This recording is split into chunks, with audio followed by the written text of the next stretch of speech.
Notre rôle maintenant, c'est détecter notre lumière et en profiter au maximum. Et quand on a un plaisir ou un désir, la porte s'ouvre encore plus grand. Comprenez, c'est quoi la lumière? Lumière, amour. C'est pas important qui tu es, où tu es, comment tu es. Dieu t'aime.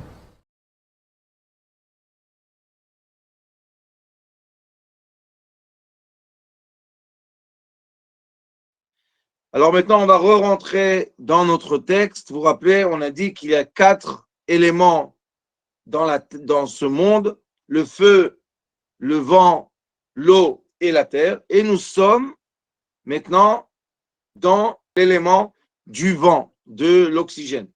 יסוד הרוח ממנו נמשך דיבור, הנקרא שיחה בטלה לדברים שאין בהם צורך כלל, או נפשי או גופני.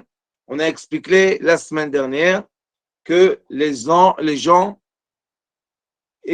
dépensent leur vitalité, leur souffle en parlant des choses qui ne sont pas nécessaires, ni pour leur spiritualité et ni pour leur corps physique.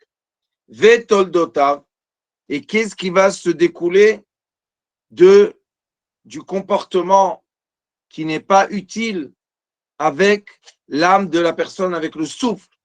Qu'est-ce qui va se passer? Vetoldotav arba'a, et il y a 4 choses qui vont naître du souffle inutile de l'être.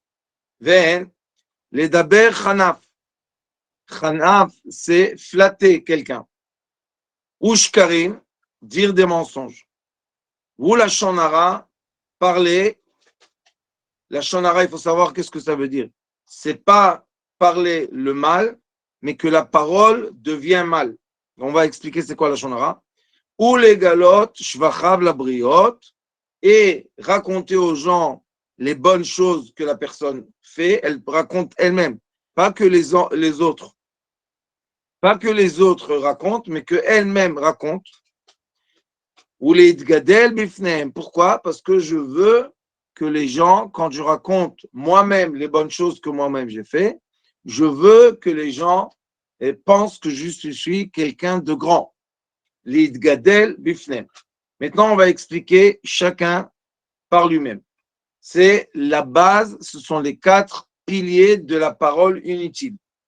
Quand dans mon caractère, vous vous rappelez qu'on travaille dans ce livre, la préparation de notre caractère pour à la fin être capable de se formater pour recevoir de la lumière céleste qui est l'abondance infinie. Il faut comprendre c'est quoi notre travail. Le but de cette étude, dans ce livre-là, c'est d'être capable de régler mon comportement, régler ma pensée, régler mon savoir, ma croyance, pour à la fin être capable de recevoir la lumière blanche, la lumière directe, qui est la lumière infinie que chacun de nous, chaque être sur terre, je précise, chaque être sur terre est connecté à cette lumière.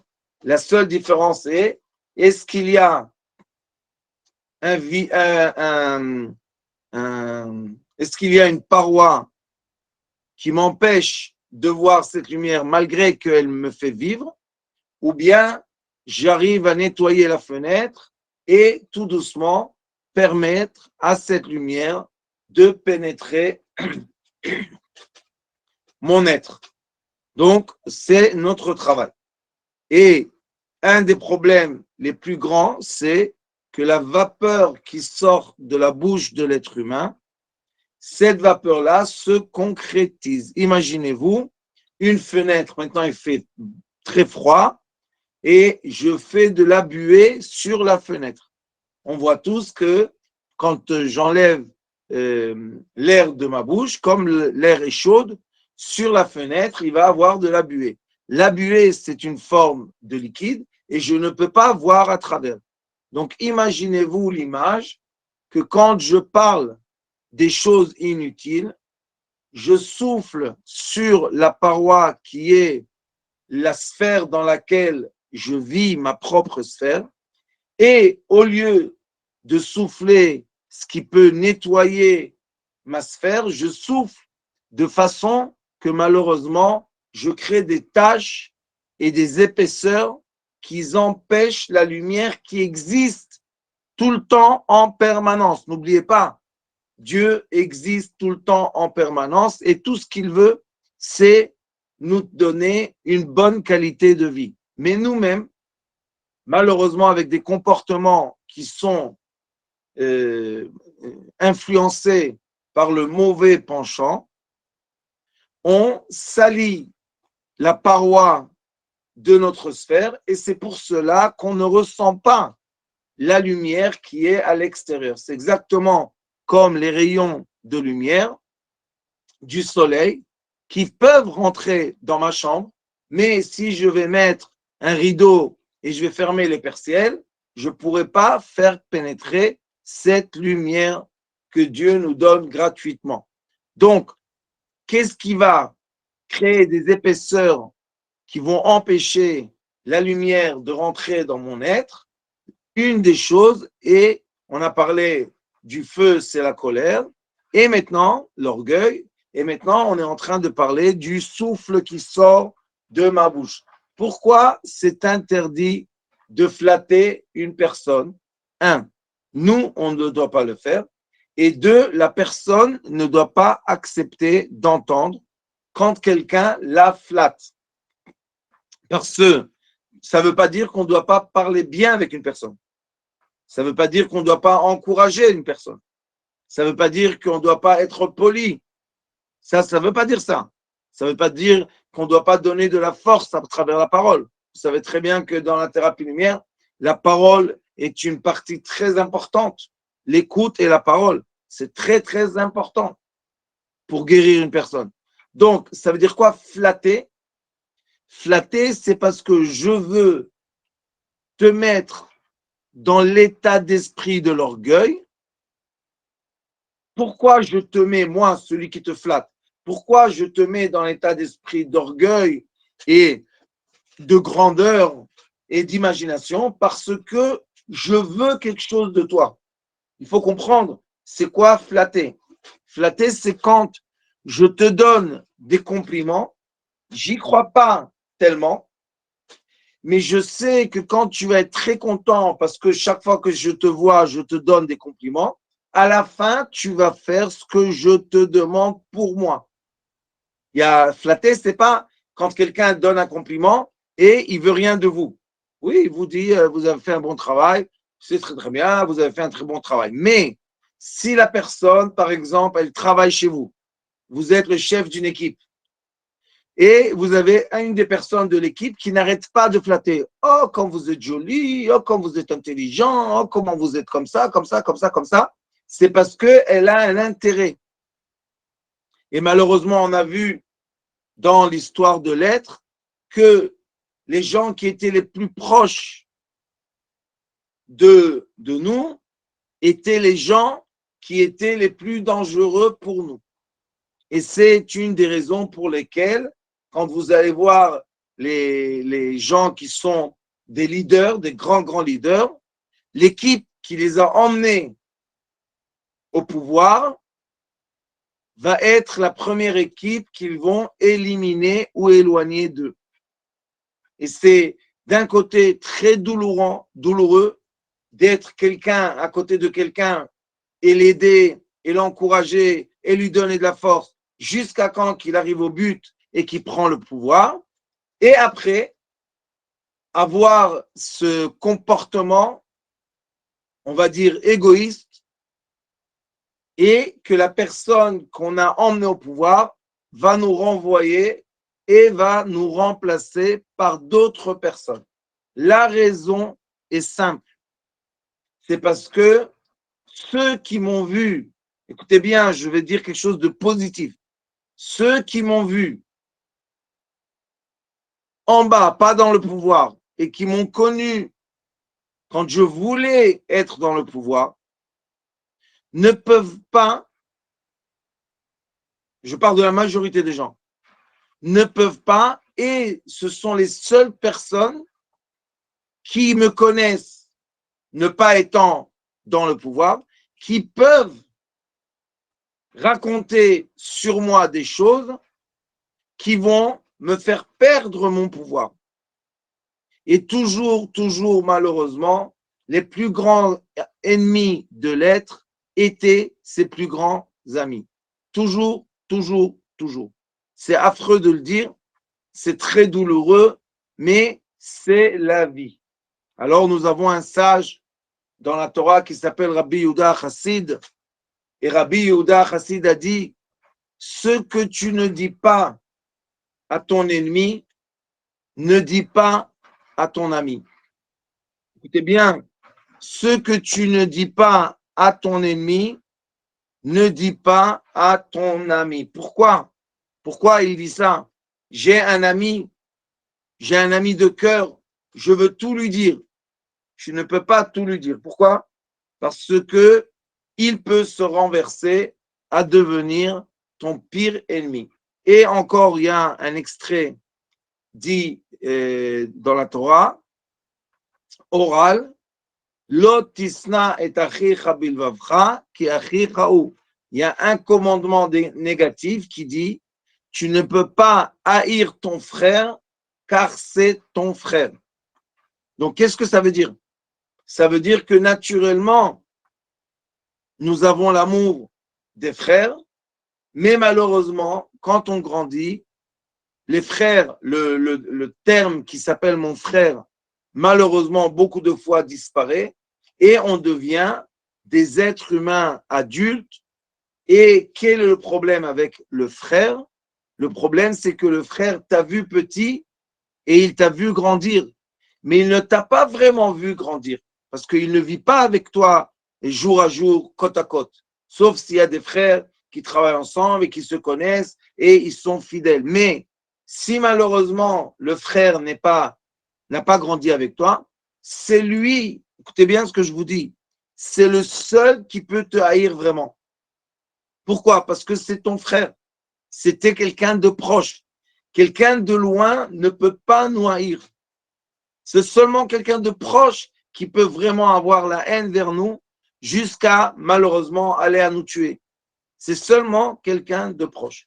Donc c'est pour ça que les grands leaders que vous avez vus pendant toutes les générations ont éloigné les gens qui les ont connus grandir. Je vais vous donner un exemple de cette paracha. Vous savez bien que Moïse a vécu chez Yitro et il s'est marié avec sa fille Tzipora. Donc, quand Yitro est venu et il a donné le bon conseil à Moïse de faire de déléguer les juges, il lui a donné un bon conseil. Mais après, Yitro est parti. Pourquoi Yitro n'est pas resté à côté de Moïse? Alors, on va dire que Moïse lui a dit, oui, reste avec nous. Mais en vrai,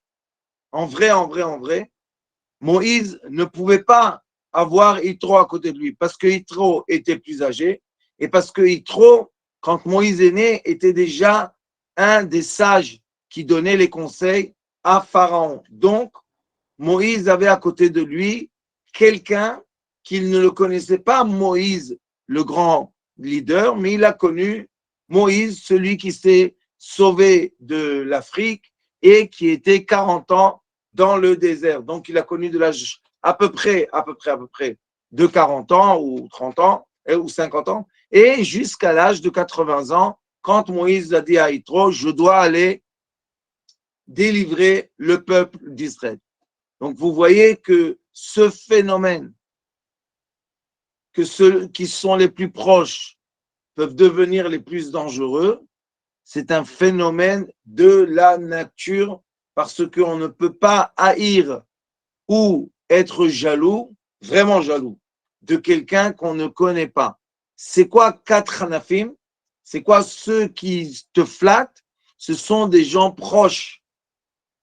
Et malheureusement, quand nous avons de l'orgueil et de l'amour l'amour propre, mais pas dans le bon sens, On aime les flatteurs.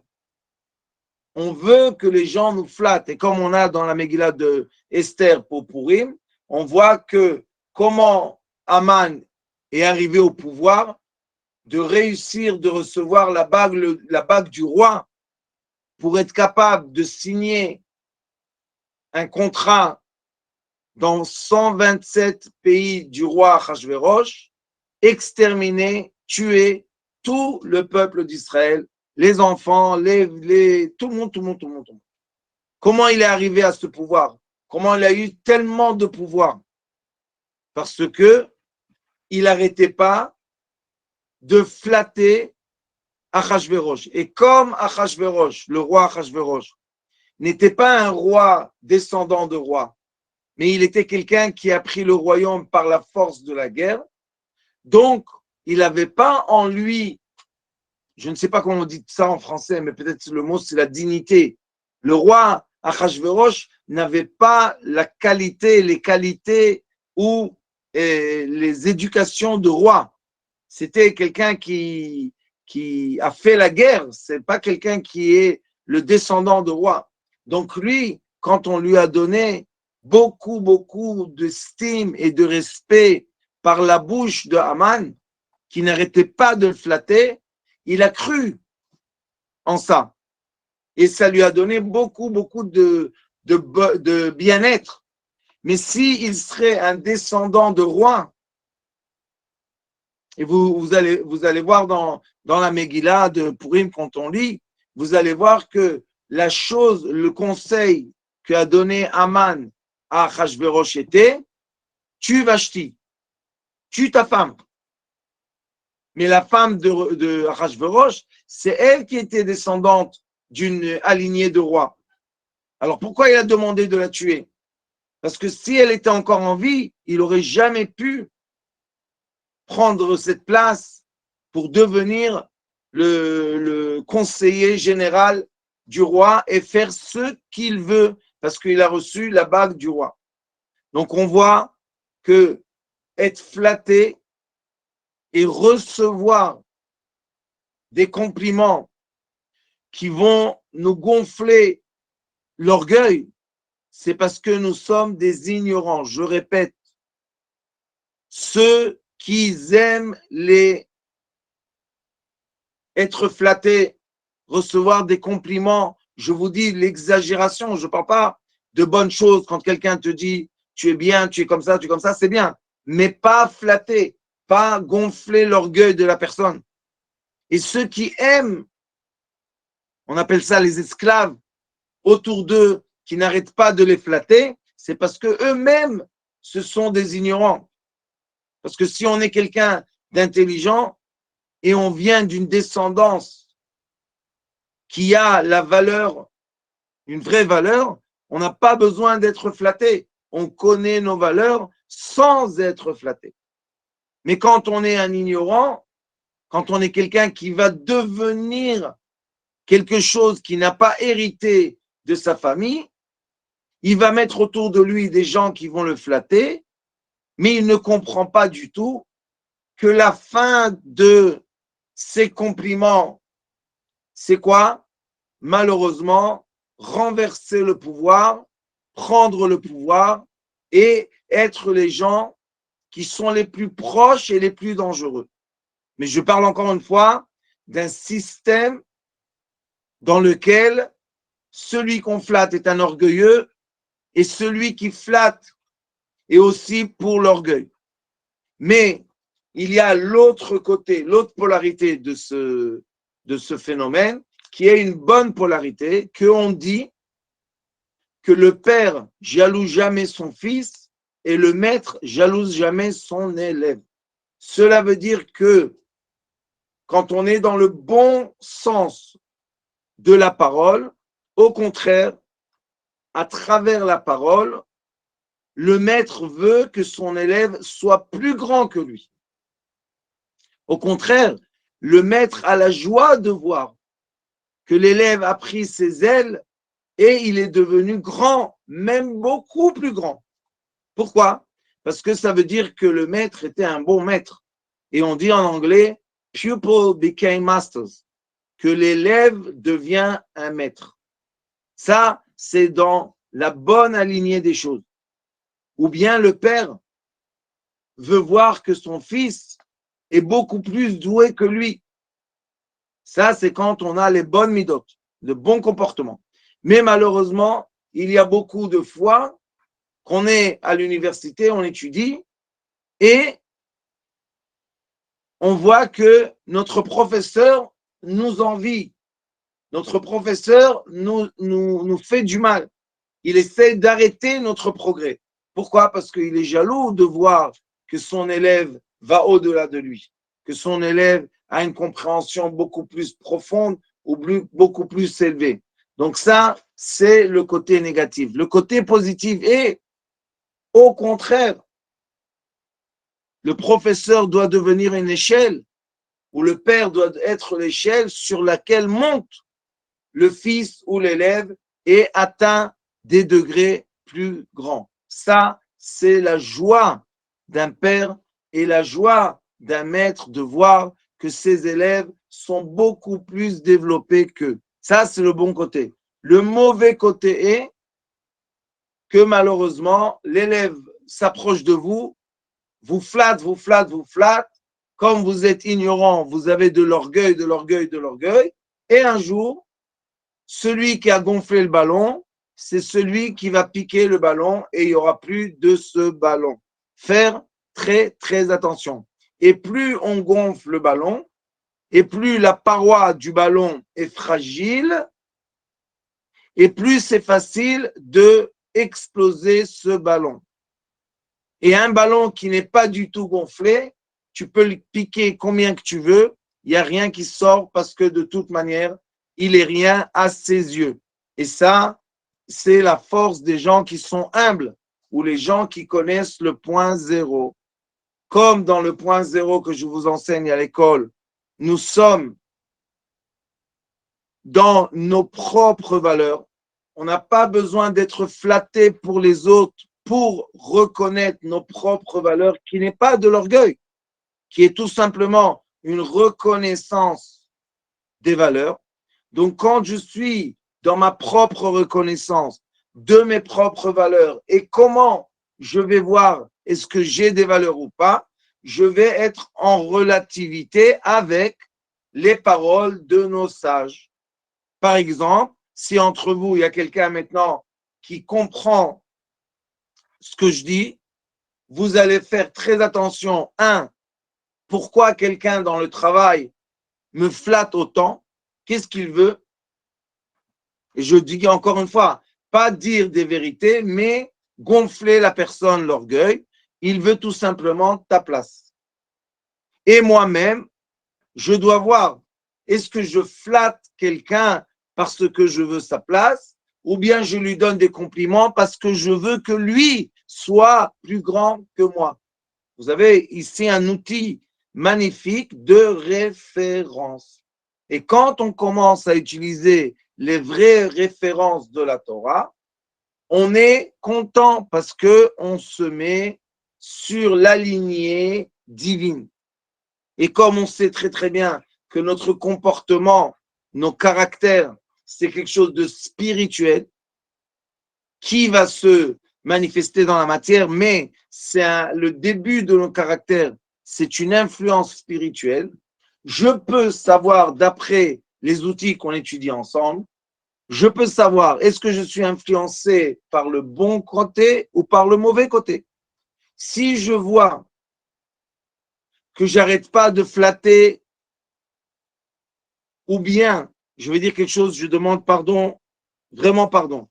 Mais il y a beaucoup de fois que des femmes séduisent l'homme. J'ai connu une dame, il y a 20 ans, une Française, que elle, son rôle était d'être la maîtresse de l'état-major, le chef d'état-major syrien. Elle était en France et il venait en France. Et elle, on l'a entraînée dans le Mossad d'être la maîtresse de chef d'état-major. Et elle a fait dire tout ce qu'elle voulait parce qu'il était fou amoureux d'elle. Maintenant, on va se poser une question. Est-ce que cette dame aimer l'état-major syrien, très loin de l'aimer. Alors pourquoi elle était sa maîtresse? Qu'est-ce qu'elle a fait? Comment elle a réussi à le séduire? Et le but de sa séduction était de prendre des informations et faire passer ça au Mossad, aux Israéliens, aux ennemis de la Syrie. Mais cette dame-là, qu'est-ce qu'elle a fait? Elle a séduit pour quelque chose. C'est pas qu'elle a séduit parce qu'elle était amoureuse de lui et elle a accepté d'être sa maîtresse parce qu'elle voulait une vie avec lui. Non, elle a séduit. Et comment on séduit quelqu'un? On le flatte, on lui donne des compliments. Et sachez que je vous ai dit tout à l'heure, les grands leaders sont des gens seuls parce que ils ont tellement peur pour leur place qu'ils éloignent tout le monde qui ne prennent pas leur place. Et les vrais maîtres, ce sont des gens entourés par l'amour de leurs élèves, parce que le maître veut être l'échelle pour faire grandir son élève. Alors, je vous ai dit beaucoup de fois, quand est-ce qu'on sait qu'on a un vrai élève? Quand l'élève pose des questions et l'élève a la permission, bien sûr, avec beaucoup de respect, a la permission de quoi? De critiquer son maître. Donc, quand l'élève voit que chez le maître, il y a un défaut, ça veut dire que l'élève peut s'élever puisqu'il a vu le défaut. Vous devez comprendre ça. Mais si l'élève n'arrête pas de flatter, sachez qu'il ne va pas rester longtemps. Il ne va pas tenir. Et ça, c'est une des règles très essentielles que j'ai reçues de mon Rav Mordechai Chaim Zichrono Livracha. C'est une règle de base. Tu veux savoir si tu as un bon élève, c'est un élève qui peut te critiquer. C'est quelqu'un qui arrive à te dire, voilà, j'ai percevoir un défaut. Ou bien ton fils. Si tu veux savoir que ton fils est capable d'aller plus haut que toi, oui, il y a une façon, comment on dit les critiques à son père, à son maître. Oui, il y a le comportement et il y a la politesse, il n'y a pas de problème. Mais la Torah, elle nous exige de dire, si tu vois quelque chose, un comportement qui est pas bien chez ton père ou chez ton maître, tu dois lui dire si tu l'aimes. Mais si tu l'aimes pas vraiment, qu'est-ce que tu fais? Tu vas le flatter, tu vas gonfler son orgueil, et c'est pour ça il est écrit quatre hanafim sne. Tu dois détester. Écoutez, c'est complètement contradictoire, mais quand on rentre dans la vérité des choses, on voit que c'est complètement vrai. Déteste ceux qui te flattent. Parce que ils vont t'emmener au premier problème dans lequel on a parlé, qui est l'élément du feu. Ils vont t'emmener à l'orgueil. Et l'orgueil est l'élément le plus dangereux de l'être humain, du comportement de l'être humain, de la spiritualité d'un être humain. C'est très dangereux de tomber dans le piège de l'orgueil parce que l'orgueil, comme ça vient de l'élément du feu, ça nous donne des fois des pensées qu'on est surhumain. C'est vrai que notre âme est au-delà de la nature. Mais l'être humain, tant qu'il est composé de matière et de spiritualité, il ne peut pas se prendre pour un Dieu. Une erreur que beaucoup de gens qui sont des leaders ont, ils se prennent pour des dieux. Et regardez le dernier roi de la France, Louis XIV ou Louis XVI, je ne me rappelle plus, il a mis le nom de Dieu au-delà de son trône. Regardez à Versailles, vous pouvez voir, le nom de Dieu écrit en hébreu. Et il s'est appelé le roi soleil. Il se prenait vraiment pour quelque chose qui était au-delà de l'humanité. Mais regardez Moïse, qui est monté dans les cieux et redescendu, et remonté et redescendu 3 fois, qui parlait avec la présence divine, sans intermédiaire. Qu'est-ce qu'il est écrit sur lui?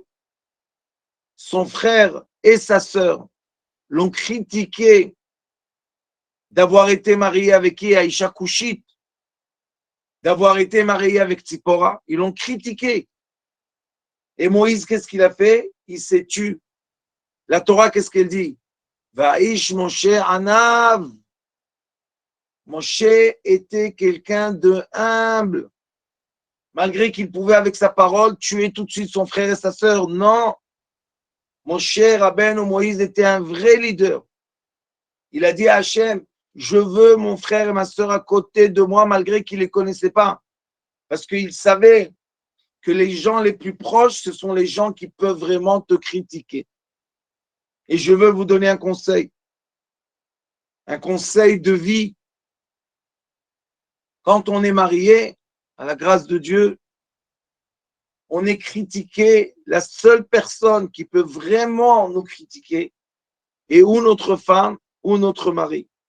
Parce que ce sont les seuls qui sont en symbiose avec nous complètement. C'est les seuls qui ont vraiment notre corps est un. Et c'est les seuls que dit le Hari Akadosh que par l'haleine de leur bouche, quand on s'embrasse sur la bouche, passent toutes les pensées et les sentiments chez l'autre. Donc la personne en face de nous, notre femme ou notre mari, sont le vrai reflet de notre comportement intérieur. Le vrai reflet. Ce sont les seuls qui peuvent vraiment témoigner qui est la personne. Et malheureusement, ceux qu'on ne peut pas supporter qui nous critiquent, je parle quand on n'est pas instruit, on ne peut pas supporter la critique de qui? Des gens les plus proches. Mais on ne comprend pas, c'est parce qu'on est des ignorants. Mais quand on est dans la sagesse, on comprend.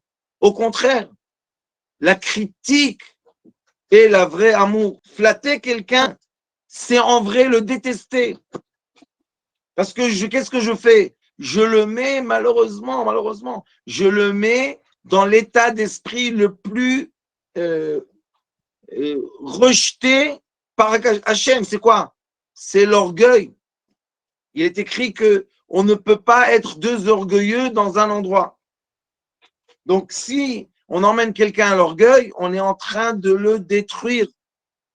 Malgré que nous, on pense qu'il monte, il gonfle. Mais la paroi de sa sphère devient très fragile.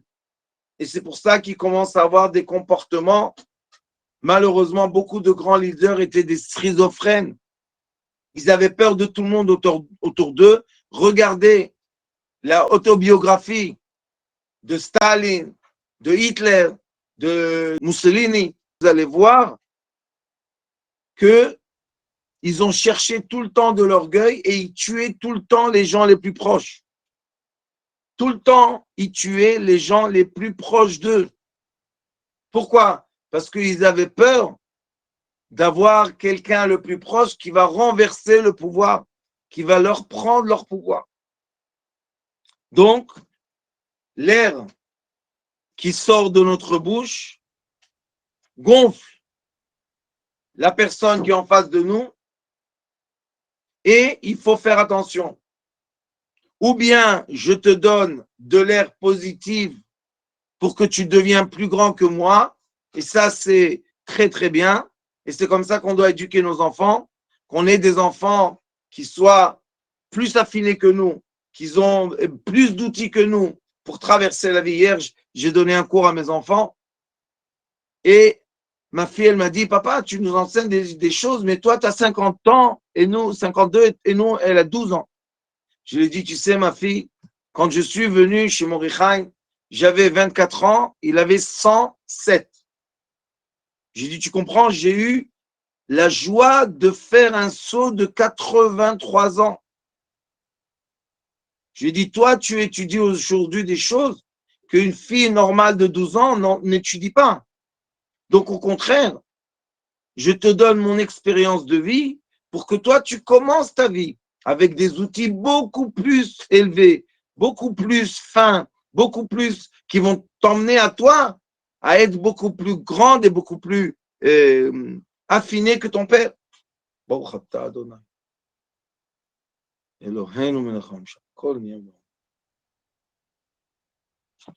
Alors elle m'a dit, ah, j'ai compris. J'ai dit, je suis content que tu aies compris. Pourquoi le père flatte ses enfants? C'est pas qu'il les flatte malheureusement. Pourquoi le père enseigne à ses enfants? Pour que ses enfants, à un âge beaucoup plus tôt que lui, reçoivent les outils qu'il a. Ça ne veut pas dire que si on a donné des outils à nos enfants, ils ne vont pas avoir des épreuves dans la vie. Faites attention à ça. Ça veut juste dire qu'on va leur donner des outils pour avoir des épreuves qui peuvent surmonter avec les outils qu'on leur donne et ne pas être des ignorants sans outils. Exactement comme on fait avec nos élèves. On veut donner à nos élèves les bons outils pour que les élèves soient capables de surmonter leurs épreuves personnelles de façon meilleure. Je vous remercie pour ce cours magnifique. C'est vraiment des choses extraordinaires que j'ai la chance de transmettre à vous. Merci beaucoup à mes élèves. Merci de tout mon cœur. C'est une très, très grande joie de voir ces élèves être beaucoup plus grands que lui. Merci, merci, merci.